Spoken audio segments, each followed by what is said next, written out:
শুধুমাত্র এই দোয়াটি একবার পড়েন, আল্লাহ তাআলা আপনার 90 বছরের গুনাহ মাফ করে দেবেন ইনশাআল্লাহ। আপনার 90 বছরের গুনাহ মাফ হয়ে যাবে যদি মাত্র এই দোয়াটি যদি একবার পড়তে পারেন। আপনার ভাগ্য খুলে যাবে, রিজিকে বরকত আসবে, মনের ন্যাক আশা পূরণ হবে, আল্লাহ আপনার সব দোয়া কবুল করে দিবেন। সুবহানাল্লাহি ওয়া বিহামদি।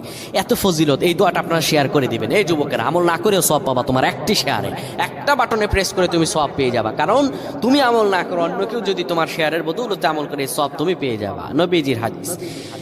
আমার ভাইয়েরা, আল্লাহর কাছে দোয়া করা, আল্লাহর কাছে দোয়া চাওয়া, এটি হলো মুমিনদের কাজ। আমার আল্লাহ বান্দাকে বলেন, বান্দারে উদউনি আস্তাজিব লাকুম, আমার কাছে চাও, আমার কাছে চাইলে আমি আল্লাহ তোমাকে দিয়ে দিব।